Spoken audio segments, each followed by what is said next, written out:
You're looking to level up your watercolor game and you've gathered some hard-earned funds, and now you're frozen with fear that you'll invest in the wrong brand. Have no fear, my fellow watercolor obsessed. My certifiable obsession with this wondrous media does indeed serve a purpose, and that is to make sure that you know all the good stuff before you make the watercolor leap. Yes, that's right. It's time for a watercolor showdown, friends. Winsor & Newton versus Daniel Smith. Once and for all, we'll have a winner. Maybe. Lately, I've been organizing all of my old palettes into new vintage tins. Yeah, you get it. It's been such a fun and cathartic process. I wanted to share a little bit with you. This is my Winsor & Newton palette, which means it's time to dive into our first contender, Winsor & Newton Professional Series Watercolor. In 1835, William Winsor and Harry Newton introduced the first watercolor to the world. When you read about them, they claim to have set the watercolor standard worldwide, but I'm sure that's up for some debate. This brand holds a lot of nostalgia for me because it's the first professional range I ever used as a young adult. Okay, they offer a huge range of single pigment colors, and that's for my color mixing predictability chasers out there.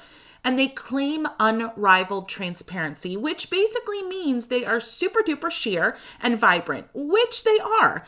104 of their 108 colors are classified permanent, so that's good news for the light fast concerned of the bunch. Friends, if you're having a good time and you're getting really excited about this little showdown, give this video a boop. That's a like, letting everybody know that they need to join in on this fun. And stick with me because, as you might have guessed, I'm going to actually paint this exact painting a second time using Daniel Smith. So you're really going to get an awesome look at a comparison of the two brands. As you might have guessed, I'm not giving you a comparison pigment to pigment of both brands.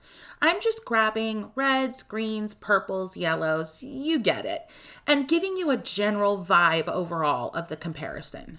Winsor & Newton has incredible dispersion, which basically means it moves in water beautifully, explodes like you would expect. Overall, the pigments are rich and saturated, but there's always a few, especially in the purple department, that leave me wanting more.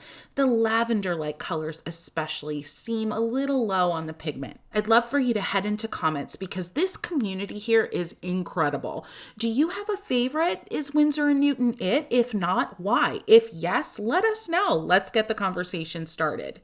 The general consensus out there, wherever there is that Winsor & Newton Professional Series is harder to re-wet, which I don't really have that experience. So I'm going to tell you not to worry about that too much at all. I have noticed over the years that Winsor & Newton shrinks a bit more than other colors. So when I make my half pans, like you know I do, I get a lot more shrinkage, but it doesn't bother me. So in my humble opinion, Winsor & Newton gives us unrivaled sheerness, with Mission Gold being a really close second, but that's for another video.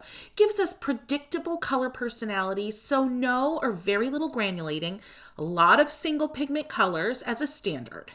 Friends, bottom line, if you like clean, traditional leaning color variety and no personality surprises, this is your brand 100%. But Daniel Smith enters the picture. Before we get into all the juicy goodness, I am taking this vintage palette, cleaning it out, and yes, I am now saving all of those gorgeous vintage paint chips because my old Daniel Smith palette was massive. It had 2 different brands in it. You may remember from my swatching video not too long ago. It was time for a change. Definitely time for a smaller footprint, and wait until you see the vintage tin that I've chosen for my beloved Daniel Smith pigments. Okay, please head into comments and tell me, what should I do with all of these vintage paint chips that I'm collecting? Don't worry, friends, we're getting to the deep dive into Daniel Smith real soon. Here is that massive palette I was telling you about. Oh my gosh, I've got to get these out of here. So excited. Here we go. Dan Smith sells his motorcycle in 1976 to pursue his idea of making his own inks and becoming an art supply retailer. But it wasn't until 1993 that the watercolor line was launched, touting, quote, classic watercolor of unsurpassed quality and permanence, only 15 colors colors at that point. Over the years, Daniel Smith watercolor range has grown to over 200 pigments, boasting some of the most innovative and magical pigment personalities around. That last sentence was all me, friends, because that is how I feel about Daniel Smith. I have to be honest, it's hard to put into words that make sense what Daniel Smith means to me. So here's the thing. Daniel Smith is just got all of the awesomeness. It's got the vibrance. Some of their colors are extremely sheer. It's got all the personality. It's got an incredible range of convenience colors, which you know I love, friends. But I think for me, what Daniel Smith does really, really well is they just stay on top of the innovation. They're constantly innovating and giving us something new to consider and something new to love. And do I mean that they're constantly introducing a new product? No, definitely not. But the thing is, you can pick up a Daniel Smith pigment. Let's take Moonglow or Cascade Green, for example, and you can use them 10 times each. And each time you use those pigments, they do something different for you. They surprise you every single time. Their Primatech line, for example, where all the pigments are ground from natural minerals that are mined all around the world. So each color gives you incredible granulation and, yes, personality. So for me, when a color has more personality, it has the ability to surprise and delight us. And that, in my opinion, is really exciting and especially useful on this watercolor for joy's sake, art for joy's sake journey. So this video is requiring a lot of audience participation. So I'm going to ask you to head to comments and let's chat about this. Do you see differences between the two brands? Do you feel like one or the other is more for you? My Daniel Smith takeaways: you've got unrivaled pigment variety and personality. There's really no close second.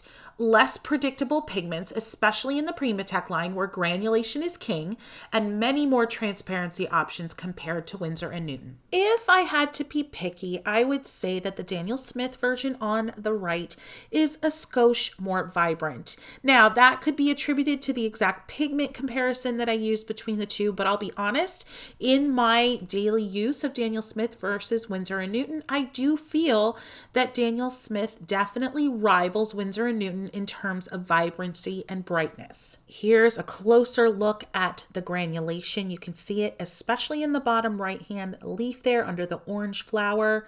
That is classic Daniel Smith. So if you love that look, you're going to want to go after Daniel Smith. Okay, friends, let me know in comments. Who's the winner? Can't wait for you to battle this out. Winsor and Newton or Daniel Smith? And watch this video next to make your decision even harder, because I compare Winsor and Newton and Daniel Smith to a bunch of other amazing professional artist grade brands. Happy painting, friends.